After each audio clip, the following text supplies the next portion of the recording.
একটু বকাবকি করতাম, স্যার ক্লাস চলে যেতেছে, আপনারা কেন অফিসে বসে রয়েছেন, এই সমস্ত এই কথাগুলাই। আমার অন্য কোনো আমার সাথে কারো কোনো দ্বন্দ্ব হয় নাই, কোনো সময় দুই কথা হয় নাই, কারোর সাথে খারাপ কোনো ব্যবহারও হয় নাই, এই কথাগুলি আমি বলতাম। আর অনেক সময় নামও দেখতাম না, স্যার 7-এ দে বলাইন বারিন্দাত কার ক্লাস, এইভাবে কথাটা বলতাম। তখন হয়তো আমরা দৌড়াইতেন ক্লাসের দিকে। এই সমস্ত কথাগুলোর কারণে যদি কোনো মনে কষ্ট হয়ে থাকে, আল্লাহর হস্তে আজকে আমার এই কর্মজীবনের এই বিদায়ের দিনে আপনারা আমাকে ক্ষমা করে দিবেন। আর আমি আমার প্রাণপ্রিয় ছাত্রছাত্রী এদেরকে আমি আমার ছেলে মেয়েকে আমি যেভাবে দেখেছি, আমি এদেরকে এইভাবে দেখতে পাচ্ছি।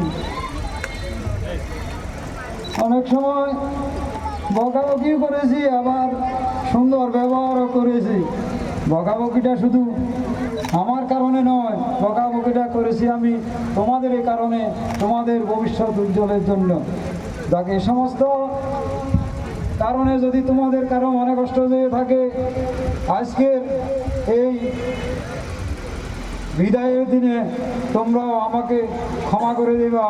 আর তোমরাও যদি আমার কাছে মনের অজান্তে কোনো ভুলভ্রান্তি করে থাকো, আমিও তোমাদেরকে ক্ষমা করে দিলাম।